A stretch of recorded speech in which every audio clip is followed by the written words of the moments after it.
Viva Voz, com Vera Magalhães.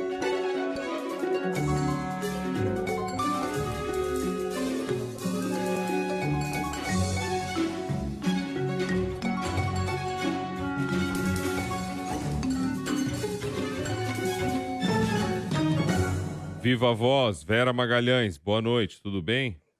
Oi, boa noite, Bocardi, boa noite, Nadédia, boa noite a todo mundo que nos ouve e nos assiste. Boa noite, Vera.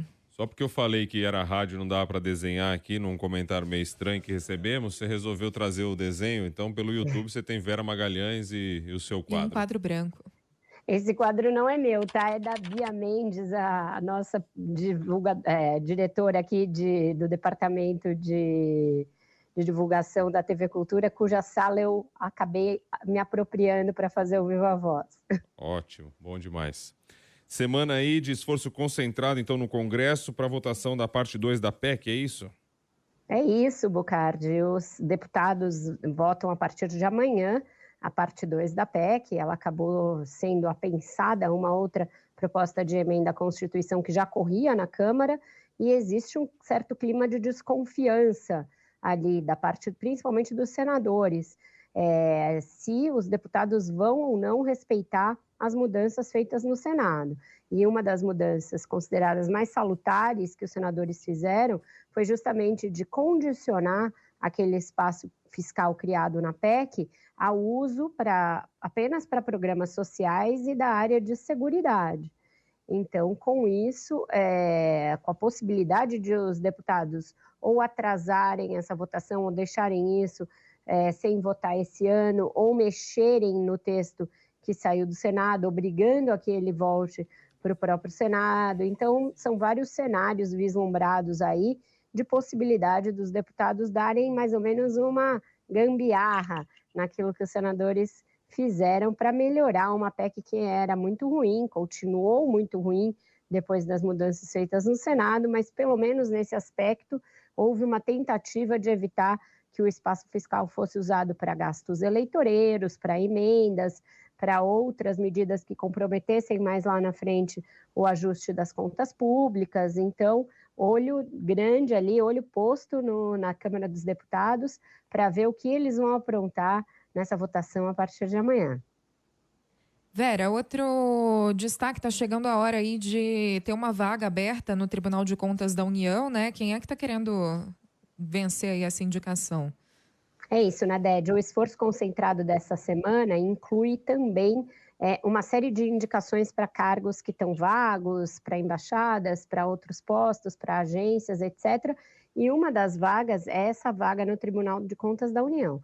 Uma vaga que não estava prevista inicialmente, porque o ministro Raimundo Carreiro ainda tinha como permanecer no órgão por mais tempo. Mas o que aconteceu? O presidente Jair Bolsonaro viu ali no TCU um flanco aberto. Ele tinha muito poucos apoiadores, seu governo estava perdendo muitas votações no TCU, estava tendo muitos relatórios com críticas, com condenações, inclusive, de integrantes do governo, e ele resolveu que ele precisava pôr um aliado ali no TCU. E aí ofereceu uma embaixada, a embaixada em Lisboa, para o Raimundo Carreiro, que é um indicado pelo Senado Federal.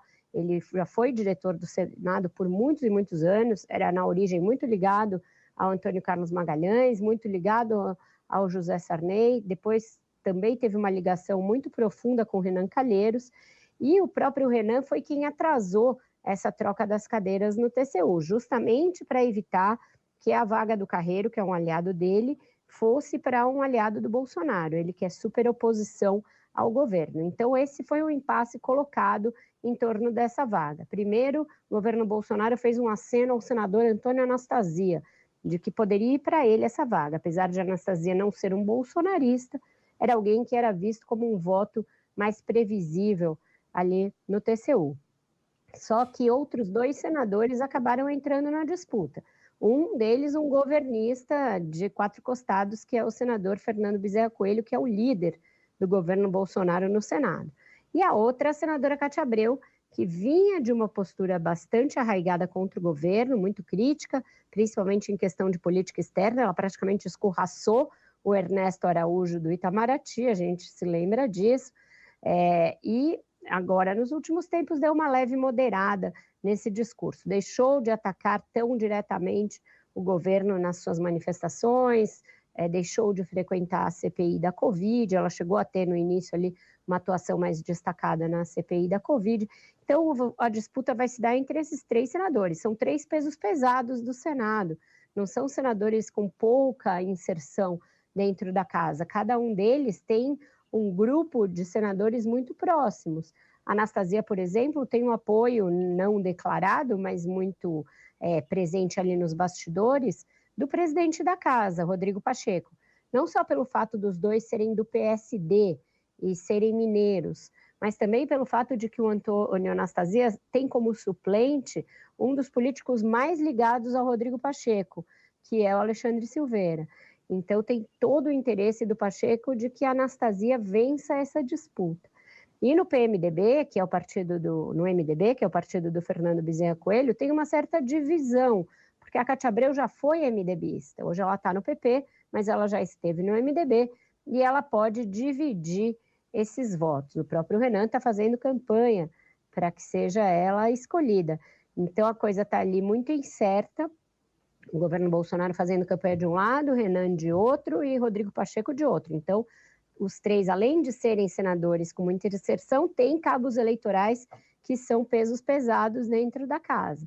Isso deverá ir a voto na sessão de amanhã, é algo bastante imprevisível e deverá ser eletrizante a disputa. Eles passam antes por uma sabatina na CCJ, mas ainda que um deles não fosse aprovado, os 3 nomes iriam ao plenário para votação. Então, façam suas apostas, separem a pipoca, que o dia de amanhã reserva essa disputa aí.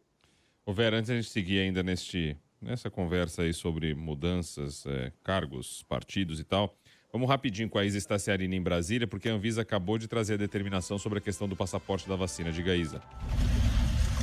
Oi, Bocardi. Olha, a Anvisa acaba de divulgar uma nota dizendo que foi notificada da decisão do ministro Luiz Roberto Barroso do Supremo Tribunal Federal, que faz a exigência do comprovante de vacinação para a entrada de brasileiros ou estrangeiros no país e, portanto, passou a cobrar o passaporte da vacinação, mesmo sem a portaria do Ministério da Saúde.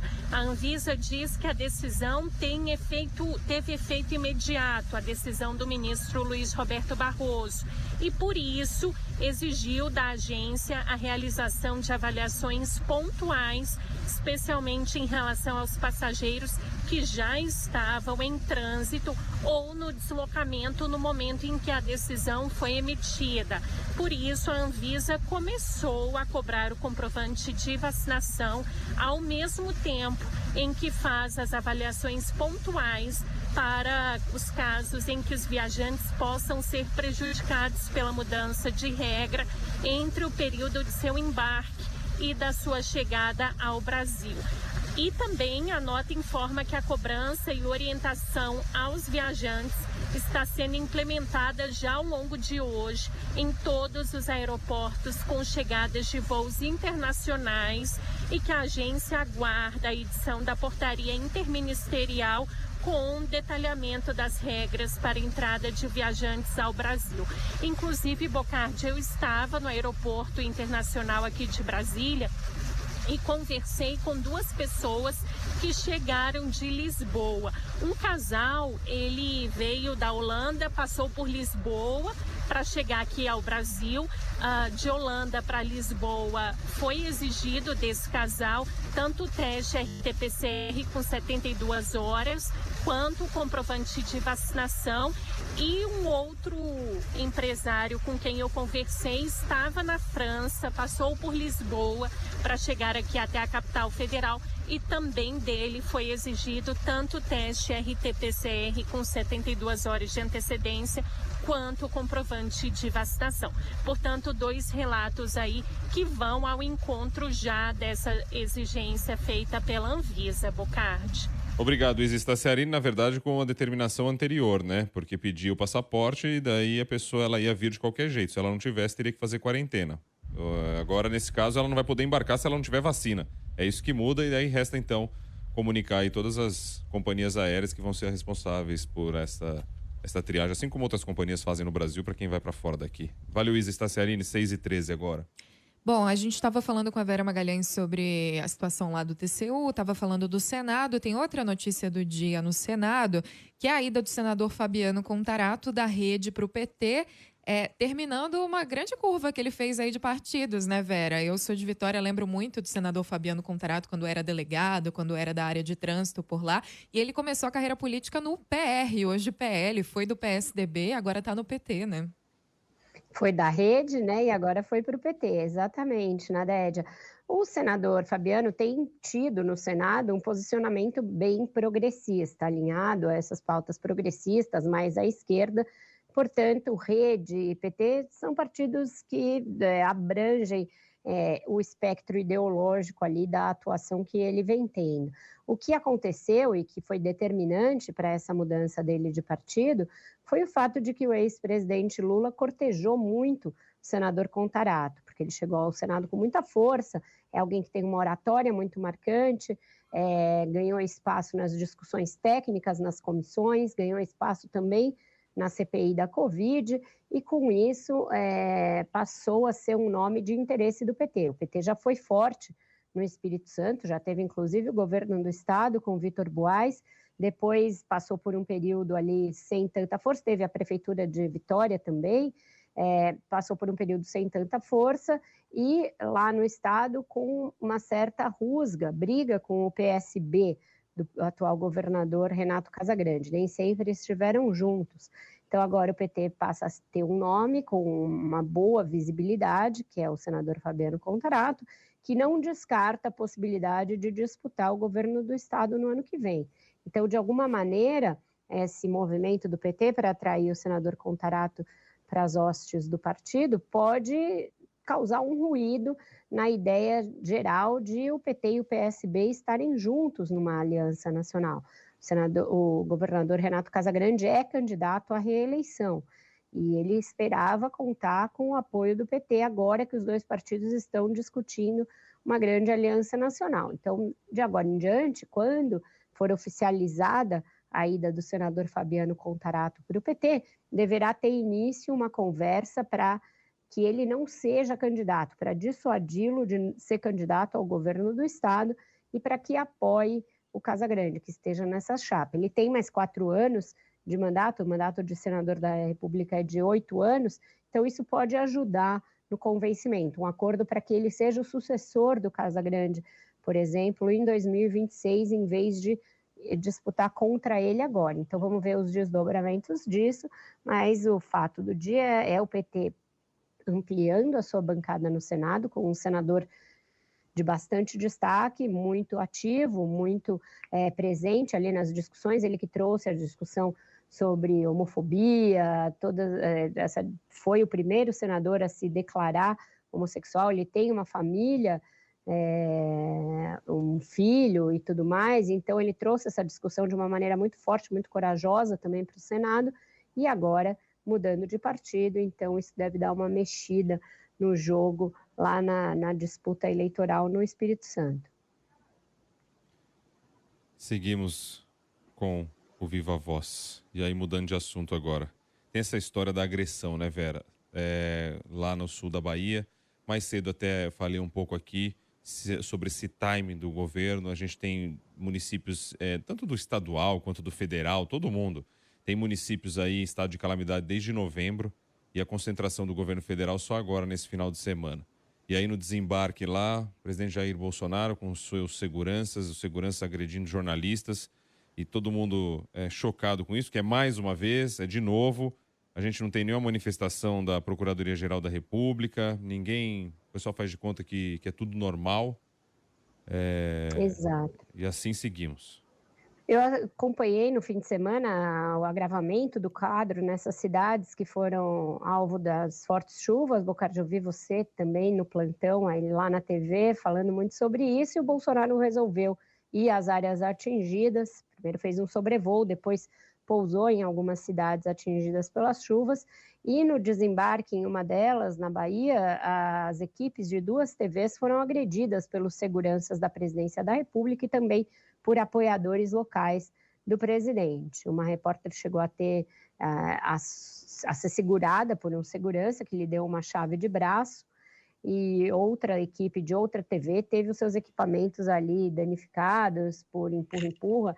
Um outro segurança chegou a dizer que iria quebrar a cara caso o fio do microfone ou da câmera das equipes encostasse nele novamente. Então, algo inaceitável, uma violência descabida diante de uma situação que não oferecia nenhum risco ao presidente da República, nenhum risco nem à sua segurança, porque eram jornalistas trabalhando, nem mesmo um risco de ele responder a algo desconfortável. Não era essa a aproximação que as equipes estavam fazendo, era uma aproximação de rotina para ouvir uma declaração do presidente a respeito daquela situação de calamidade nos municípios. Então, algo que choca muito, inaceitável, e que prenuncia um ano em que a imprensa vai ser uma atividade de risco, porque as eleições, tudo indica que vão se dar, pelo menos no início, caso nada mude no cenário até aqui, em situação de adversidade para Bolsonaro. Ele vai estar em situação de desvantagem nas pesquisas. Então, isso já pressupõe que ele vai estar muito na defensiva em relação à imprensa, como ele sempre esteve desde a campanha, desde o início do seu governo. E quando ele fica na defensiva em relação à imprensa, ele acaba atiçando a ira dos seus apoiadores contra os jornalistas, contra as pessoas físicas dos jornalistas. Ele ataca nominalmente os jornalistas, ele xinga jornalistas, já fez isso em diversas ocasiões, como você disse, sem nenhum tipo de admoestação por parte do Ministério Público Federal. Cabe ao Ministério Público Federal ser o defensor da sociedade, e a imprensa livre é um pressuposto do Estado Democrático de Direito. Não existe democracia com imprensa ameaçada, fisicamente ameaçada, institucionalmente ameaçada, como está a imprensa no Brasil. Essa situação se agrava diuturnamente desde 2019, são profissionais agredidos verbalmente pelo presidente e agredidos fisicamente pelos seus apoiadores ou pelos seus seguranças, que são servidores pagos com dinheiro público, portanto precisam prestar contas. Acontece um episódio lamentável desse, Bolsonaro não dá um pio, nenhum ministro dá um pio, nem os ministros baianos chegam a se solidarizar com os repórteres agredidos, e o Augusto Aras permanece como se nada tivesse acontecido, né? Deitado eternamente em berço esplêndido. Não é aceitável uma situação como essa. E eu acho que... Não, desculpa, Vera, conclui. Desculpa, achei que você tivesse terminado. Não, só para concluir, eu acho que cabe a nós, jornalistas, e às empresas jornalísticas, as entidades de defesa da imprensa, como a Abrage e outras, pensarmos numa cobrança mais efetiva de quais vão ser as condições de trabalho para que a gente atue na cobertura eleitoral do ano que vem.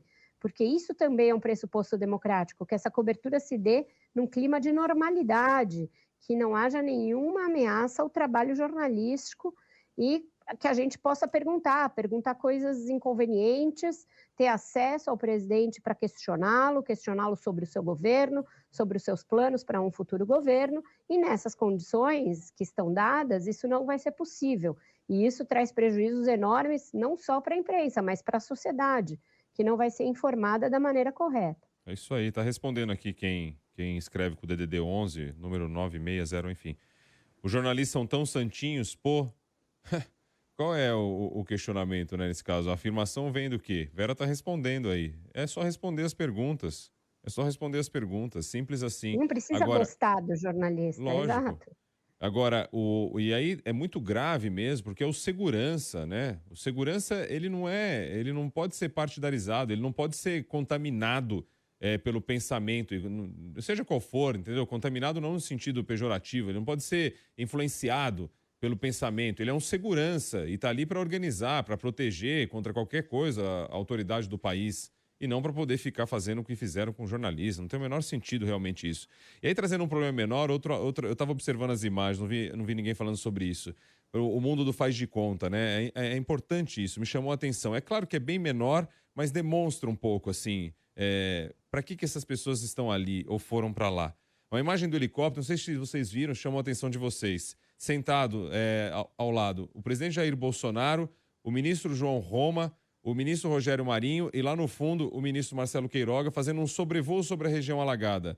O único que está com fone, que tem microfone, é o presidente Jair Bolsonaro. Do lado dele está o ministro João Roma apenas com fone. O helicóptero de porta aberta e fazendo sobrevoo. E aí João Roma fala e Bolsonaro faz gestos, assim, de uma comunicação que não existe dentro de um helicóptero barulhento, porque João Roma não tem fone, o presidente não ouve o que ele fala. Então ele finge que está falando alguma coisa, o presidente finge que está ouvindo e todos eles fingem que estão fazendo alguma coisa pelo Brasil, naquela imagem que é divulgada para todos, feita pelo governo federal. Então, assim, é um teatro, é um circo, que num simples olhar você percebe que não tem nenhuma comunicação, o presidente faz gestos assim com a mão, e João Roma fala alguma coisa, e o presidente gesticula como se existisse uma comunicação que não existe. Que não existe. Nem fone tinha para o ministro, tinha só para o presidente. Opa, acho que deu uma travada aqui na Vera, travou a imagem, som, começou a voltar aqui agora, acho que voltou. Vera. Você ia começar a falar, travou. O que eu dizia é que são 3 ministros que têm pretensões eleitorais em 2022, né? O Rogério Marinho deverá ser candidato ao governo do Rio Grande do Norte, o João Roma deverá ser candidato ao governo da Bahia e Marcelo Queiroga quer ser candidato a algum cargo ainda não definido. Então, todo esse teatro aí que o Bocardi faz referência tem também uma razão de impulsionar esses nomes. O Bolsonaro tem feito isso, tem levado esses ministros a lives, a palanques, ele quer fazer campanha para os seus aliados também em 2022. Da mesma forma, o presidente Jair Bolsonaro voltou com essa postura bélica, agressiva, violenta contra ministros do Supremo Tribunal Federal, contra a instituição STF no geral, sendo que está chegando o momento de assumir o indicado dele ao STF, né, Vera? É isso, André Mendonça assume na quinta-feira. O presidente, na semana passada, já lançou vários petardos em relação ao ministro Alexandre de Moraes, ainda longe daquele tom tão desrespeitoso que ele adotou até o 7 de setembro. Ele se moderou a partir daquilo e agora começou a escalar de novo, Nadege. Diante da decisão do ministro Barroso, essa que obrigou o passaporte da vacina, ele já também deu uma leve cutucada no Barroso e no Supremo, dizendo que o próximo presidente vai poder indicar outros ministros do Supremo, meio assim, meio fica a dica, sabe? Tipo, esses que estão aí não servem, é o subtexto que ele procurou deixar claro. E a expectativa dos próprios ministros é que, dada a posse a André Mendonça na quinta-feira, aí sim ele se sinta livre para voltar à carga de uma maneira mais dura contra os ministros, principalmente porque o ano que vem é um ano eleitoral e ele vai reativar todas aquelas pautas, a pauta da insegurança do voto eletrônico, a pauta de que o Supremo tenta governar no lugar do governo, etc., etc., de que segura os projetos do governo, de que o ministro Alexandre de Moraes ameaça as liberdades com os inquéritos que estão sendo tocados. Tudo isso vai voltar com mais força depois do ano que vem. Então, existe essa grande expectativa numa comprovação de que quem comprou aquela ideia, depois da carta do Michel Temer, de que Bolsonaro ia mudar, iria se moderar, comprou gato por lebre, como a gente avisou aqui desde o primeiro dia, né, que aconteceria. A música qual é?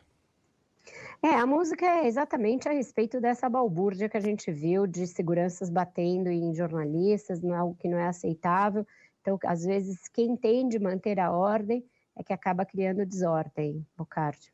Vamos ouvir. Imagens na televisão, mais uma briga de torcidas, acaba tudo em confusão, a multidão enfurecida, queimou os carros da polícia, os preços fogem do controle, mas que loucura esta nação, não é tentar o suicídio. O contexto era outro, né? Mas a gente está caminhando para algo desse tipo. De novo, né? Voltando aos anos 80 ali. Valeu, Vera Magalhães. Obrigado, viu? Boa semana e que tenhamos aí o caminho da ordem. É isso. Até amanhã, pessoal. Bom programa. Bom programa. Tchau, tchau.